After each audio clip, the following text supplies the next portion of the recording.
respectable Chair Dr. Sharma, distinguished panel members, Honorable Arvind Gupta, Vishal Chandra, and other friends, thank you for the hospitality. It's always a pleasure to come to New Delhi. Not me, everybody from Pakistan wants to come to New Delhi and to India. Simple reason, we have so many things in common, even from thinking to eating and music and everything. The state, yesterday, two chairs, S.T. Muni and Veena Sikri, underscored this, that perceptions are linked to the interstate relations and the state structure. Yes, true, but the people of Pakistan and India have been victim to these state building structures. No doubt the state institutions and state people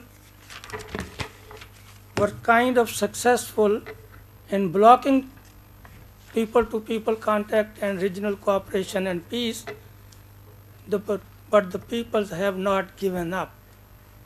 And finally, during the last 5 to 10 years, Pakistani people have stopped buying the arguments of Pakistani military, that India is an enemy.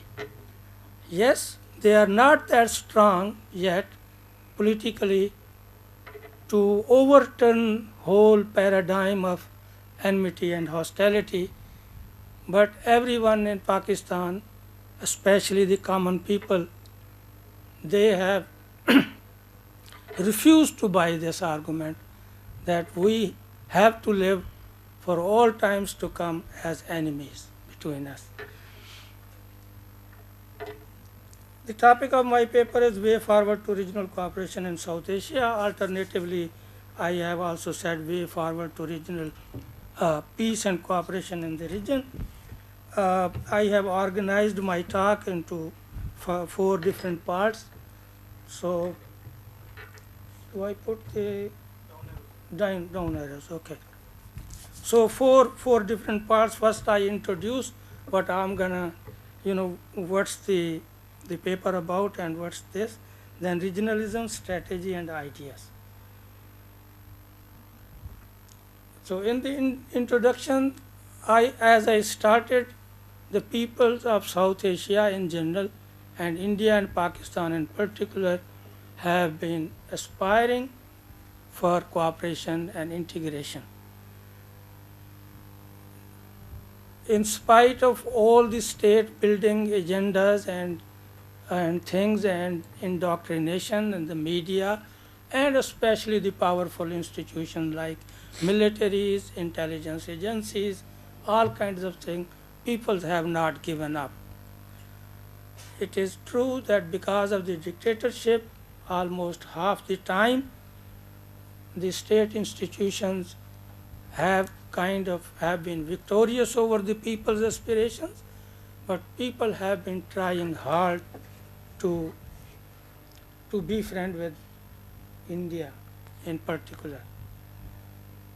And this was because of this aspirations of South Asia that SAARC came about, and it's a kind of a milestone in South Asia that we try to sit together and discuss our problems.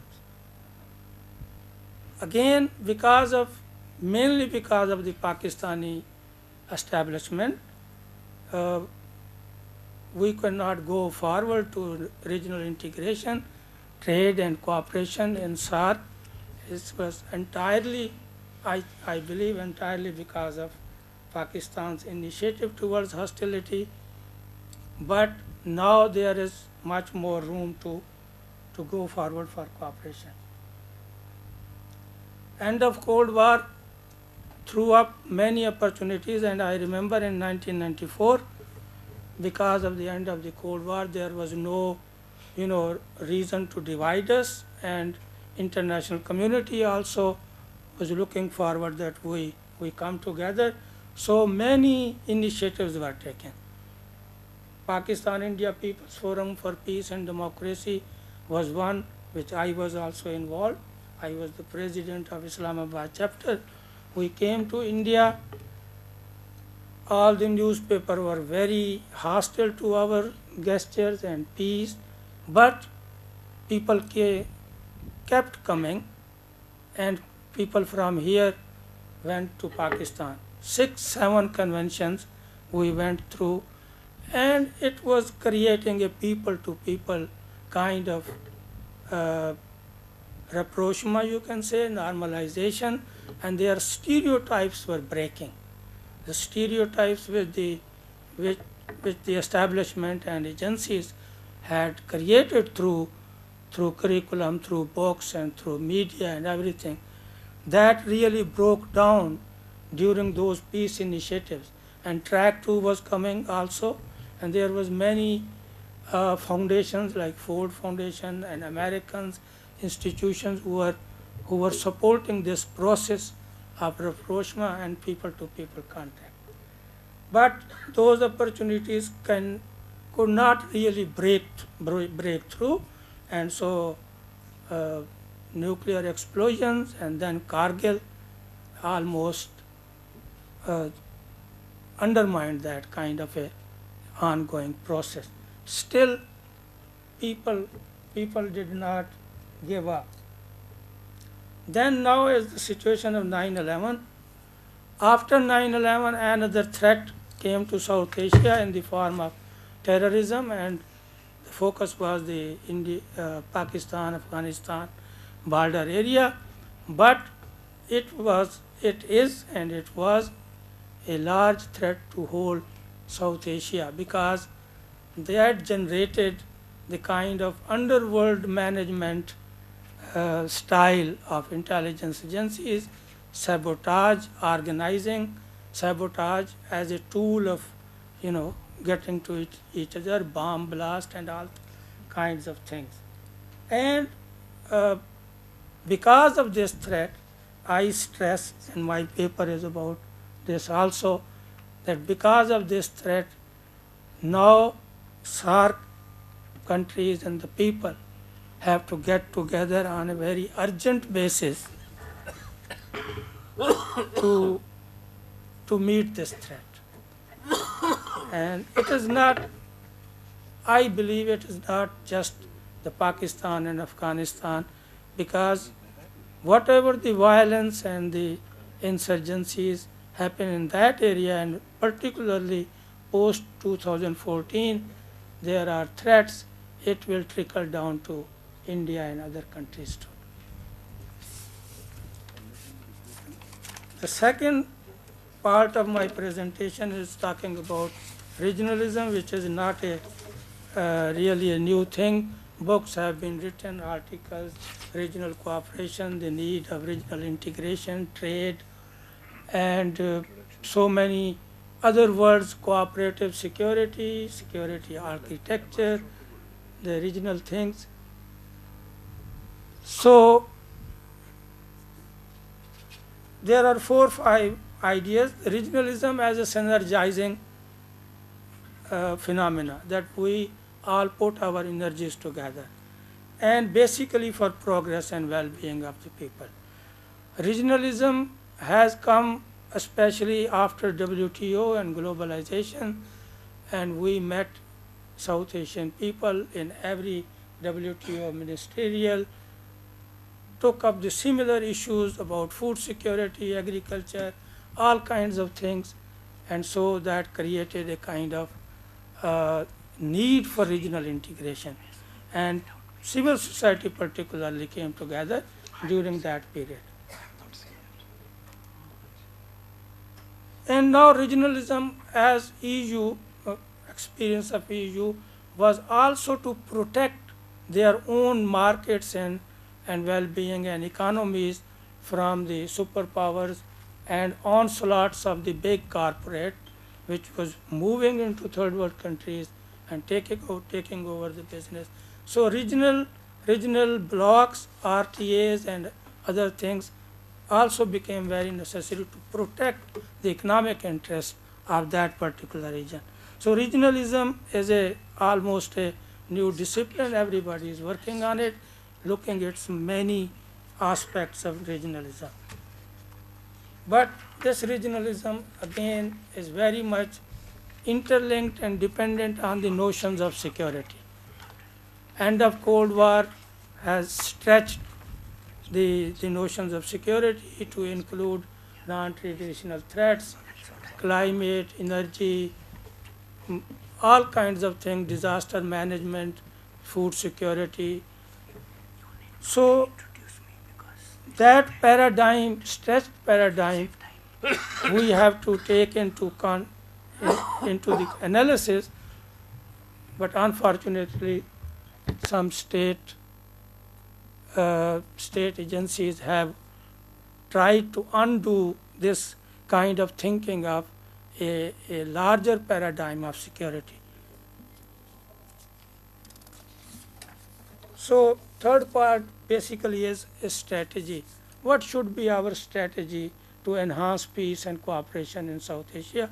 The core is again India and Pakistan's relation, because these relations are very, have been said troublesome, and both sides, the researcher and professors and thinkers and media, they harp on those kind of three wars, this, that, India wants to do this with us, we want to do this, bomb blast and everything, attack on the parliament, Mumbai, Samjhota. So the agencies have played a very bad role, I think. So what should be our strategy for peace? Naturally, states are very important. Unless they agree to do something, nothing will happen. But my thesis or my talk is not about depending on the state structures, because people have jobs and they are trained that way. Very, very respectable researchers, they toe the line of agencies, and what we create, it widens the gulf rather than create some kind of a cooperative ideas. So I depend on the civil society, and civil society, by civil society I mean common people and maybe some section of media and politicians and other sections. So, and then second part of my strategy is that common interest for regionalism, everybody knows it, that common interest, we have common interest in this and that and that. But now I want to emphasize the common threat, which is terrorism, which especially after 2014, the threat of destability in Afghanistan and part of Pakistan, and then it might trickle down to South Asian countries. So after strategy, the main thrust is that the civil society organizations should be created, groups should come up in Pakistan and India, and we create a peace constituency, like a peace movement kind of a thing, that everyone in the drawing room talks about that we need to create a peace between these two countries. And we put demand after demand to the states, and it comes in, time's up, okay? I'm also about to finish. So there are various ideas which are not very revolutionary. I mean, they cannot be done without the states, like as you can see, creating no man lands on the borders, where shops, restaurants and all kinds of things are there, and people can come in those no man lands. Some places could be also jails, courts and things, so that fishermen caught or people who are in jail, they can be tried there and everybody can go there. And we should open up the services, banks, restaurants, hotels in each other, every city, and we can also create a friendship portal for young women from 15 to 30. They can exchange their gifts, they can visit each other, and there should be a special provision for their visas. And another idea is that there should be a facilitating health visa, because people of Pakistan, they want to come here for health needs. There should be a special visa. So all these ideas are people to people contact and civil society making a constituency and pressurizing the political parties to include in the manifesto peace as the main political card. I stop here. Thank you very much.